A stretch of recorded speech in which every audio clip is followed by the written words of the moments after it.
Thank you everyone for staying late for our talk. And today we will talk to you about the MediaTek baseband.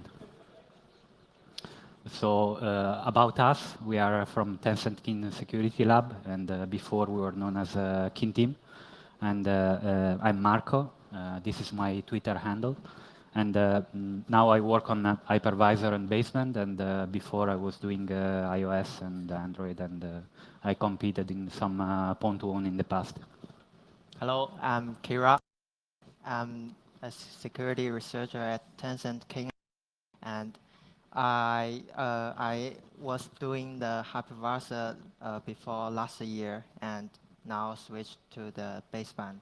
And I also play CTF on my spare time. So we are from Shanghai, and this is our blog and Twitter if you want to check it out. And we are White Hat security researcher inside the Tencent. So this is what we will talk about today. I will do the first part of the talk, which is the less interesting one. And then Kira will do the more interesting one, which is the second part about the MediaTek baseband. We will talk a little bit about the previous work on this modem. Then a little bit about the networks from second generation to 5th generation, and in particular 5th generation, since it's a popular topic today. And then we will give an overview of the baseband in a generic way, and then we will cover the MTK baseband in detail. So there is some public work about the MediaTek modem. The two main public research are this talk by Charles, Nitai, and Anna, which is called Understanding and Debugging and Attacking the MediaTek Communication Processor, which gives you a good overview of the modem and its internal structure. ComSecuris also made a blog post, but this one covers the attack surface from the modem to the application processor, and in particular how to escape the modem to run code on the application processor with a bug. So there is no much public material on MediaTek actually, unlike, for example, more popular platform like Samsung Shannon. Going outside the MediaTek, there is other research on the modems. Here I list 3 of them. The first one is from ourselves, from KinLab, which covers the Huawei modem. It's a talk that we give at Black Hat, and we exploited the Huawei baseband with a memory corruption bug. For the Samsung platform, I recommend the talk by Amat, which covers everything about the Samsung modem plus memory corruption bugs. And for the Intel baseband, ComSecuris made a very good blog post if you want to check it out. So why we started this research? Last year we got a contract with a vendor to improve the security of their modem. So we did this kind of research for them, but previously in our daily job we were already familiar with the MediaTek modem because we check pretty much every baseband. At the end of this contract we disclosed to this vendor a bunch of bugs, and they fixed them.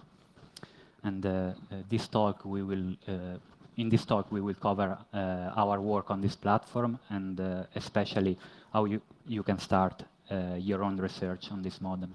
And recently we switched to do some 5th generation project with other vendor. So why it's interesting to check the MediaTek platform?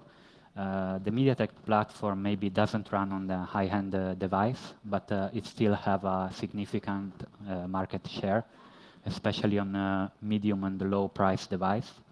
I found an article online estimating that the market share is around 11%, and recently it became popular also in Europe with some Samsung Galaxy models. which they run the MediaTek system on chip and the modem.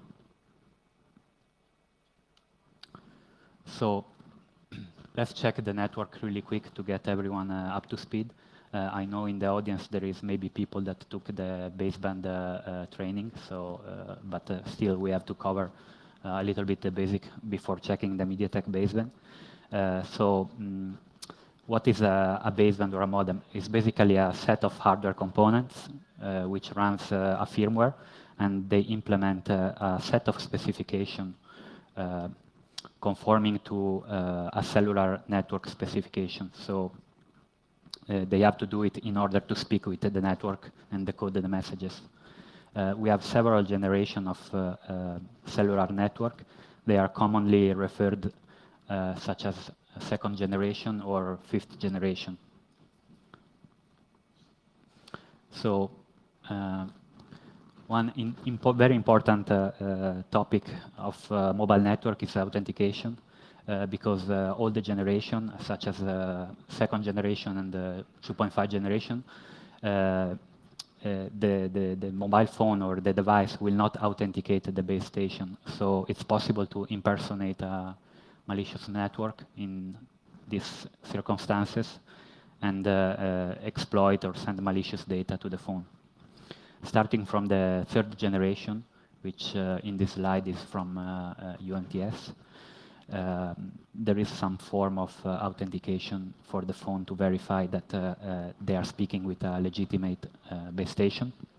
But not all layers are authenticated, so there is still room for attack surface. Like most popular network stack, such as, I don't know, common internet protocol, the mobile network protocol are also layered. So you can see on the right side Aussie model with 7 layers, and on the right side there is a picture for the GSM, and you can see they also have a physical layer, data link layer, and a network layer. They don't perfectly match, but you can still have an idea. So basically, the higher you go into the layer, the higher the complexity, and this is similar, for example, on a traditional protocol. If you think about, I don't know, TCP and full HTTP web application or something like that. So complexity and most interesting bug, often they are found in the upper layer, like layer 3. About 5G, let me spend a little bit of more slides. And why now there is all this hype about 5G, and why 5G exists, basically. So until 4th generation, basically the goal of the carrier was to get everyone connected and give you high bandwidth and enjoy rich content and fast download. But now, I mean, everyone has a smartphone and a laptop, so there is not much room for growing. So 5G, the focus is a shift, and the focus now is capacity and the chip radius. So basically, now the plan is to connect everything, the car, the device, the sensor, and the IoT market. So for 5th generation, there are several big players. Some are ahead, some are a little bit behind. Of course, there is Huawei, which is pushing 5G very hard, and Qualcomm, and then other players that are kind of catching up. And 5G will also have a role in critical infrastructure, because the expected capacity of this kind of network will be 1 million objects for a square kilometer.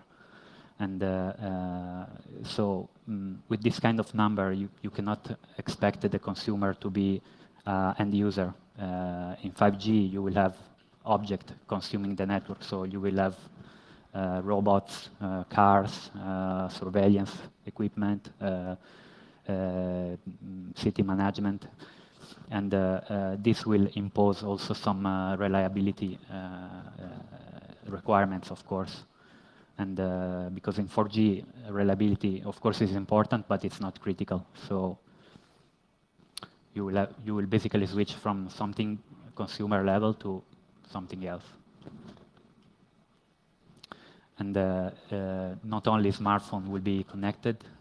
Of course, in this talk, we will mostly talk about smartphone. But in the next few years, I think the baseband research will expand to even more interesting targets, actually, because more and more device will have a modem. So right here in the picture, you can see there is some PCI Express modem that you maybe find in a car. So this kind of deployment require different approach. So 5G will have to satisfy different type of goal. You will have a different deployment based on the different type of property your network will have. You can have an asset broadband, which will bring faster data consumption. So basically, it's improved 4G.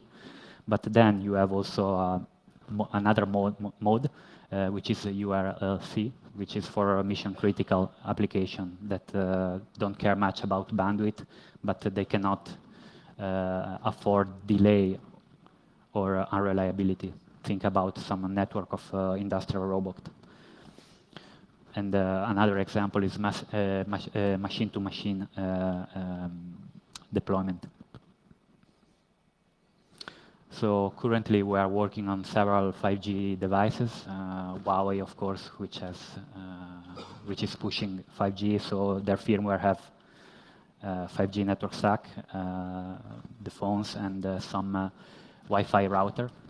Then there is the Samsung Note 10, which came out recently and has the 5G stack by Samsung on the Exynos platform, and some Qualcomm devices. The problem with 5G research is that there is no completely ready solution, and there is this project from Eurocom, which they are trying to build an open source stack that can run with a USRP. And they are still developing, and we are actively tracking, and we hope we can contribute in the future. So before leaving the stage to Kira, I want to give some tricks to set up the baseband, the base station. And I think the best solution is probably to use Docker if you can, and because if you use a virtual machine, you will have to use a virtualized USB controller, and this will introduce delays. And software-defined radio are very sensitive to delays, as you can imagine. So instead, with Docker, you can just forward the USB bus inside, and your staff can directly talk with the SDR. And also, it's useful to keep separated the environment for the base station, because often this kind of software require a lot of strange dependencies, and some of them are even requiring kernel modification. So it's better to run in a standalone machine. So I wanted to summarize in a slide how to attack the baseband. You need two ingredients. The first one is a mobile stack software. It can be OpenBSC, OpenBTS, or SRLT. You will modify this software to send your exploit over the air. Then you need some hardware, which can be SDR, for example, the USRP, Blade RF, or a Lime SDR, or some custom hardware, like we demonstrated in our Black Hat talk with the Huawei baseband. We used a CMU 200, which is a mobile radio testing device. These two components will modulate the signal over the air, and hopefully you can trigger your exploit, your bug, into the basement. This picture is a summary of mobile smartphone. because now a mobile phone is not anymore a single CPU and some RAM and memory executing software. Now these kind of devices are more and more complex. You have at least 3 CPU on it. The first one is, of course, the application processor, which runs Android or iOS. Then you have the baseband processor, which is the modem, which we will cover in this talk. And then you maybe have a Wi-Fi system on chip. And the baseband handle the mobile network, so 2G, 4G, etc. And this kind of component can be attacked remotely. So what I want to stress is that even you get code execution inside the baseband, you cannot influence directly the application processor. So you still need another bug in order to escape the baseband, let's say, and execute code on the application processor. Still, from the baseband, you have limited capabilities, but still interesting, since you are in a position that you can collect call data, message data, and internet traffic. And these 2 components, the application processor and the modem, they communicate via several means. For example, shared memory or PCI Express or even USB. And the most interesting part is that the baseband currently they lack of the most modern or even basic mitigation. So they are attractive from an exploitation point of view. Usually exploiting a bug is straightforward. So I will leave the stage to Kira, which will present the work on the MediaTek. Okay. Hello, everyone. I'm Kira, and I will talk about the MediaTek baseband. First, there are some necessary components of a baseband. I list 4 of them here. The main part of a baseband is RTOS, which, if we mention the word baseband, we are mostly talking about this thing. And the baseband may based on the RTOS like ThreadX, VxWorks, or some other similar OS. And in TEOS, there are some handlers or modules to deal with the baseband. One of those jobs is loading the modem image when the phone boot up. The TEOS will decrypt the image if needed and load it in the memory and set up other things. The kernel will also join this procedure. As far as I know, the start is kernel invoking the TEOS command. In kernel, it will also register some devices to do the communication jobs. So is the user mode binary. Most of the above things are attackable, which depends on your target. And the most common target is, of course, the first one, which you can attack over the air. It's really cool. And in general, baseband research is relatively small area in which not many people doing studying it. So I come up with this page to speed up someone who wants to start. The first thing is to read the previous work by others, which is like you are standing on the shoulders of giants. And the second is to download what you can download from the network. There are innumerable sources online. You can even find the source code of a baseband, like a Huawei baseband, which is leaked years ago. Next is to extract the firmware from the target phone. This can be a difficult step or just an easy win. After you got the firmware, you can start your reverse engineering and bug hunting. In this process, you may need to learn the 3GPP technical specification, and this step can be very boring, but be patient. Knowing the target more, the chance you find a bug is higher. And like a Huawei, MTK also has some leaked things on GitHub. There are parts of source code and some object files and libraries. There are old ARM versions years ago.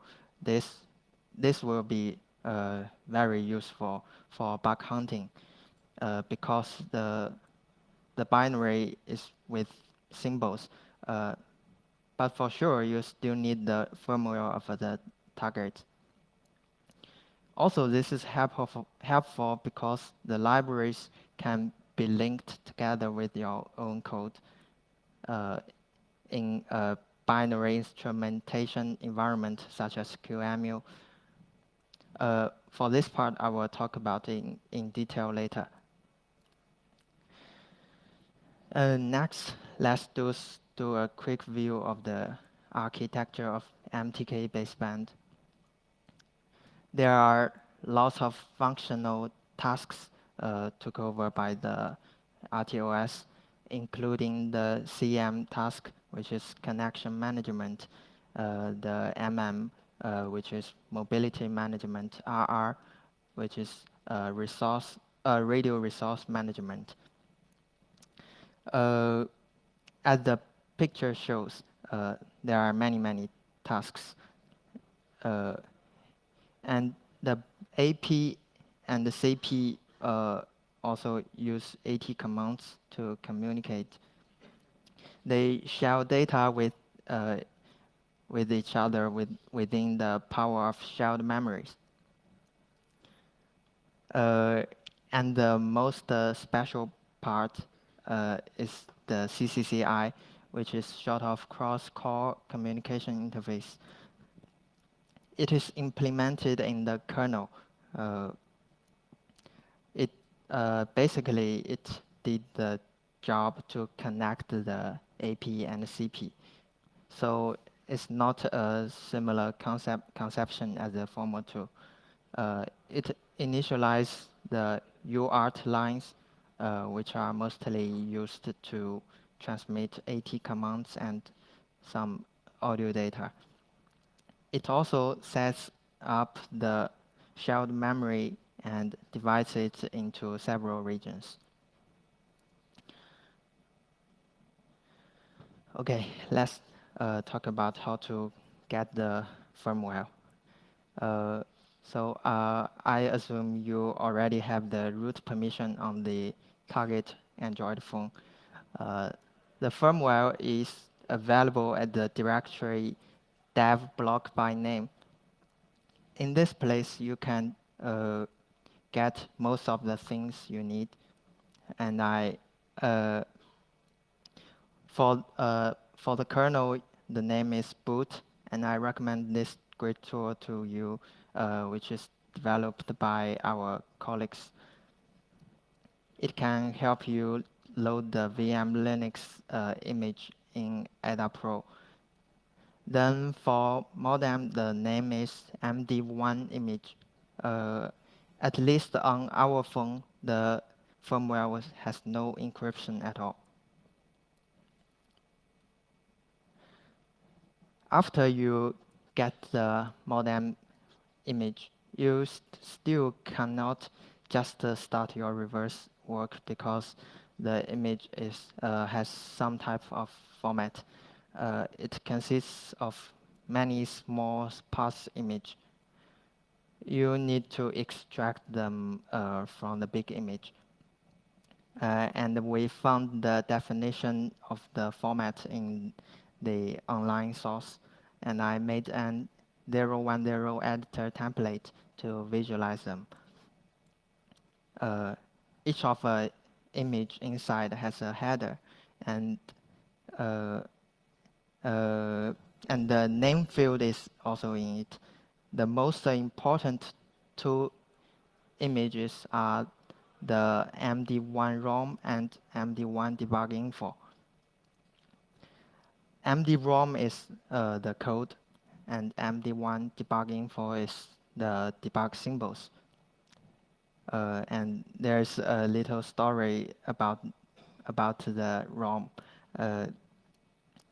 because all the online leak of the firmware are the ARM version. So we take it for granted that the image is ARM, but the ADA disassemble result shows nonsense. So we thought it's encrypted at first, but one day we accidentally loaded it with the MIPS CPU type.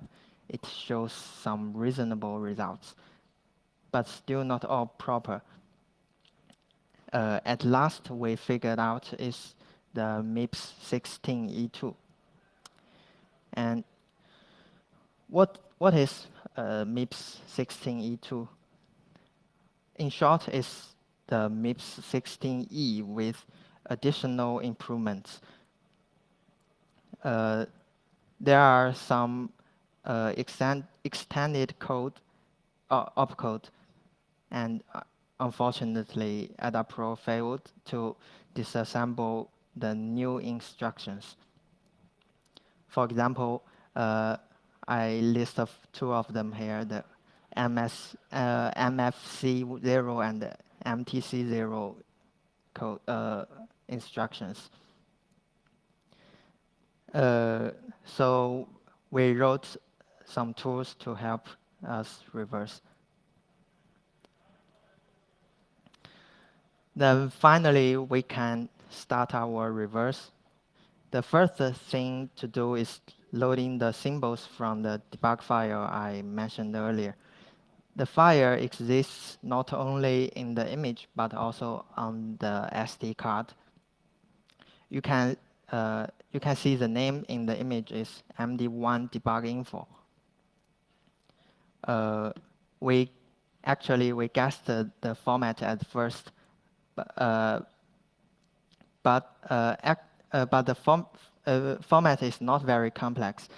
Also, there is previous work on it. So we wrote an ADA Python script to recover symbols from that file.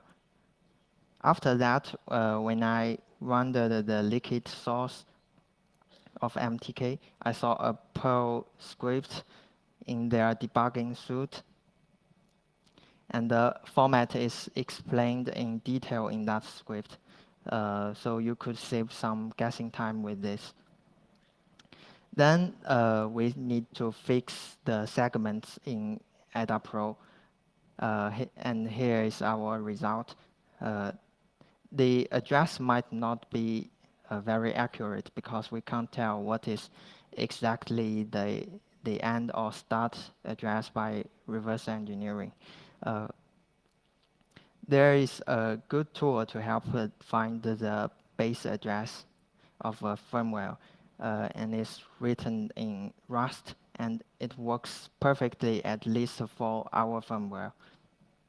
So I recommend it to you. After all the previous work, we can start auditing the code now.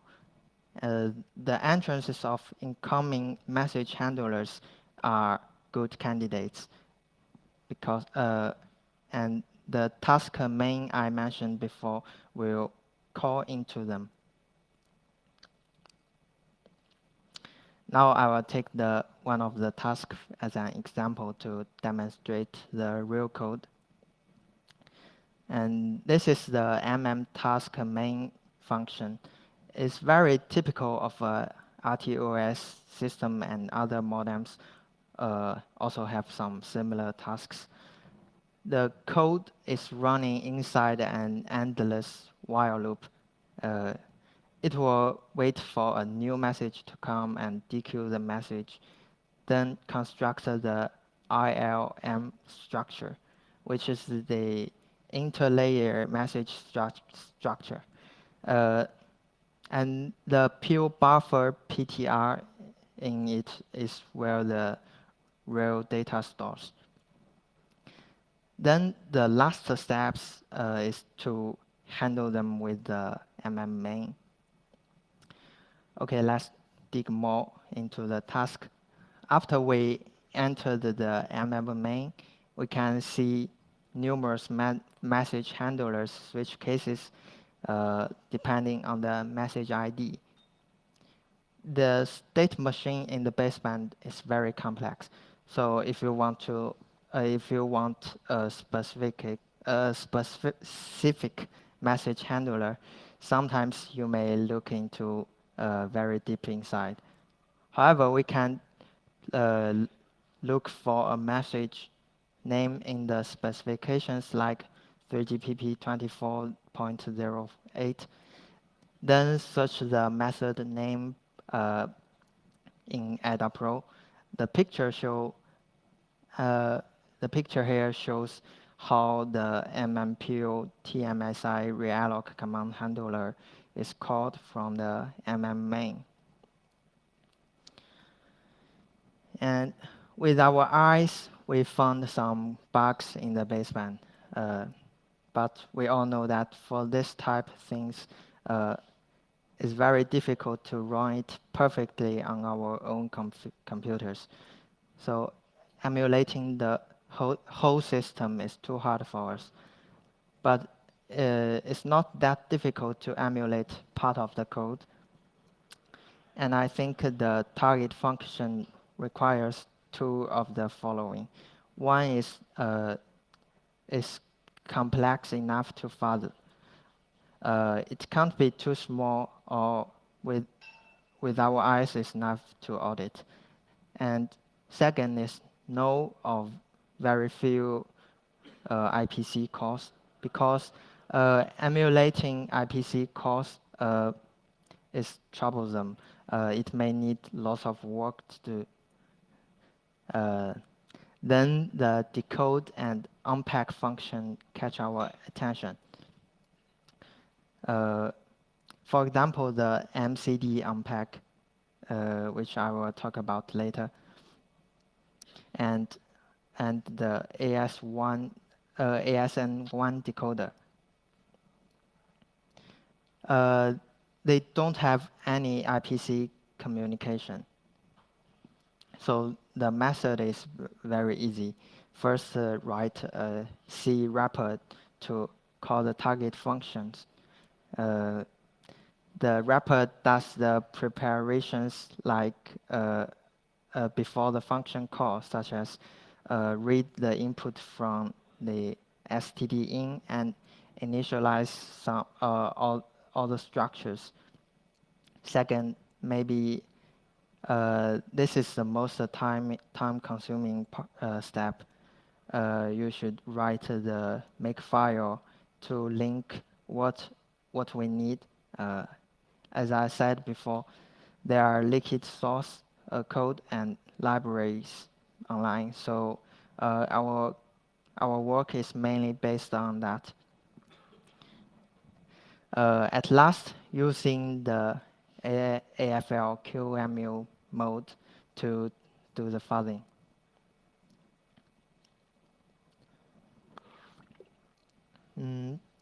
After you fuzz a while, you may get some crashes. When you want to test your POC or something else, you will need to see the log files. There is a crash alert in the dmessage by the CCCI interface, but this is just a very brief summary of the crash. So for more details, you need to check the log files on the SD card. The files are shown here when a crash happens. But sadly, the MTK makes a very special format for the log files. We are not able to read the log directly because it's some binary format. And they are logged by the DHL trace and many other similar functions. They will record the modem ID, what function is called, and much other information. We did little research on the format, so if you want to know more, just go to reverse the DHL functions. Another thing is that you can capture the log even the modem is not is running normally. The method is easy. Just dial this 800 number and click the log kit, then start to record. Okay, now let's talk more about the MCD unpack.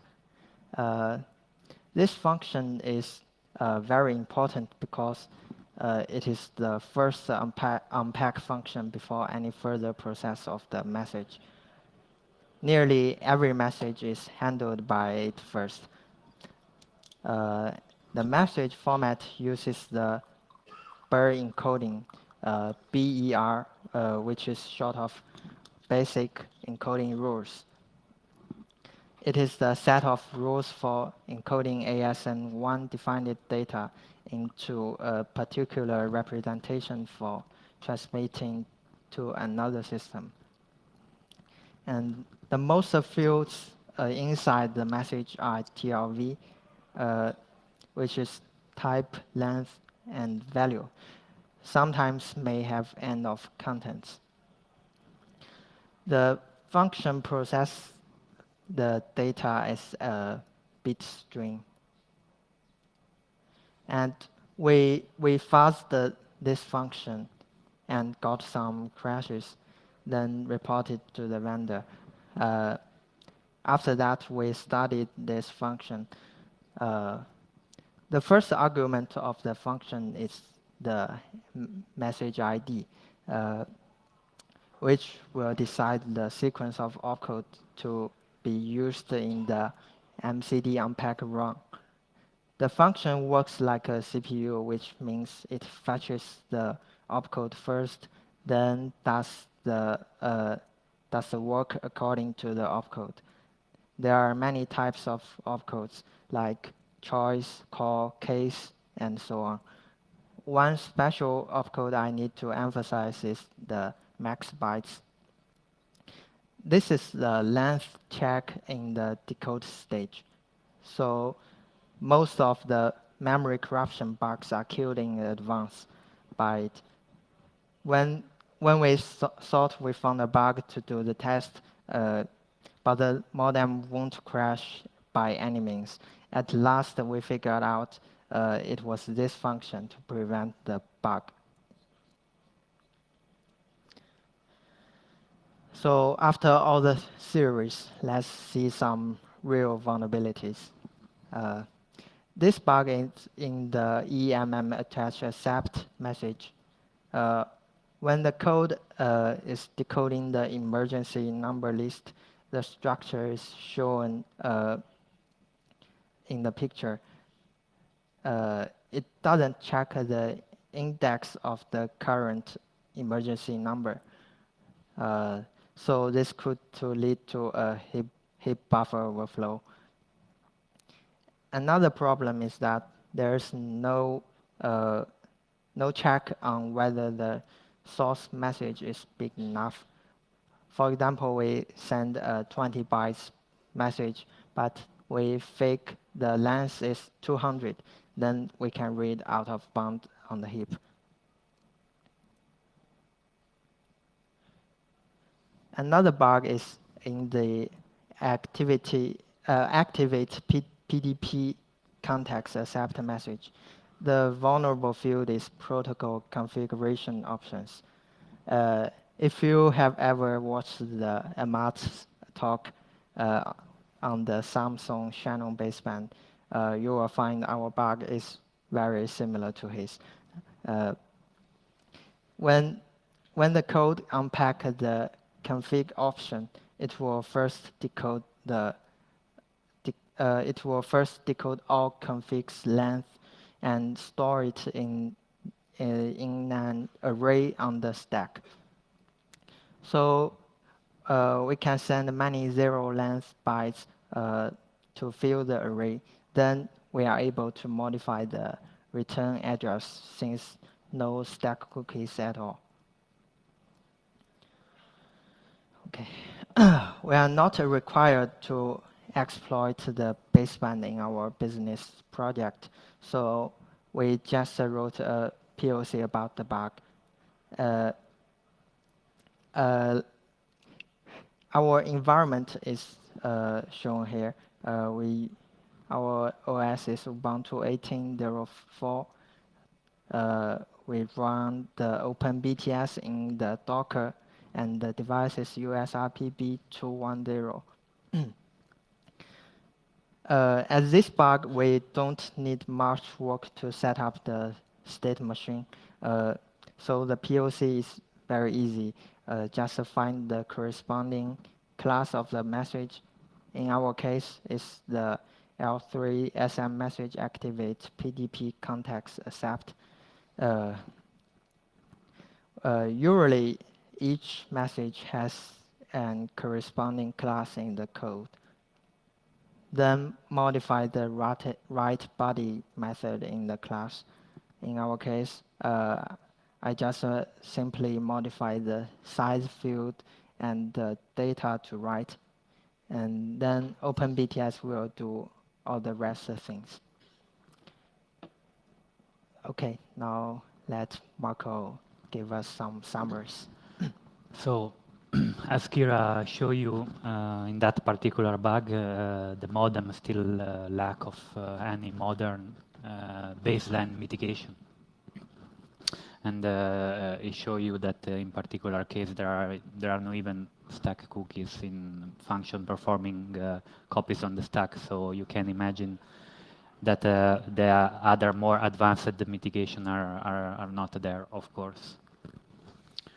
And to conclude, we would like to thank this particular vendor which we cooperate with, and MediaTek, because they were very fast responding and very friendly also, and they were open to discussion and feedback, and we had a positive experience in this contract.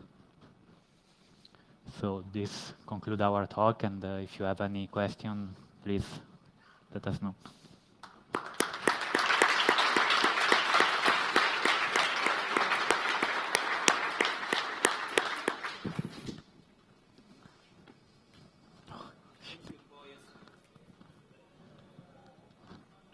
Thank you for your talk. I have a question. Could you tell any details about how you load an RTOS to QEMU and run a file fuzz on it?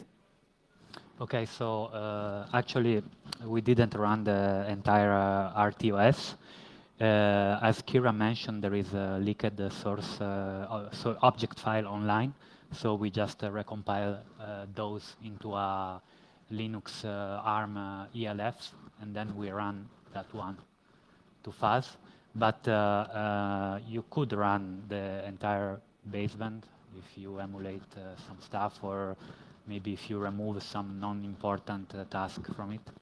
But we didn't choose this this route for the amount of work required. We didn't have much time to do it. Okay, thank you. No problem.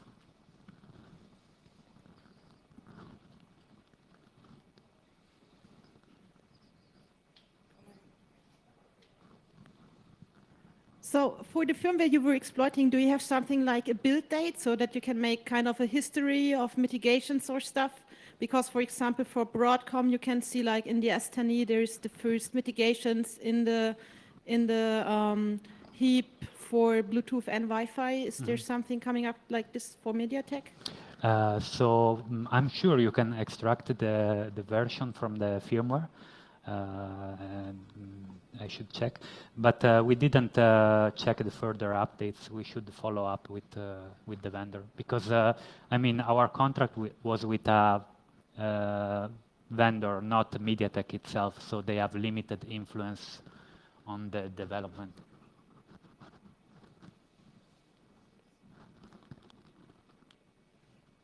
Any?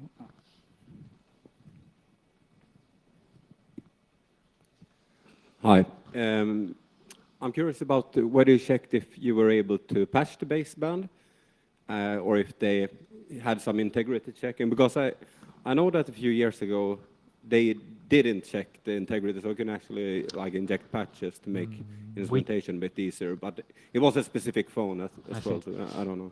We didn't try on MediaTek because we didn't need it for our particular assessment, but I believe probably they do, at least at load time, probably they do some Okay. checking. Oh, thanks. I'll check. Thank you. More questions?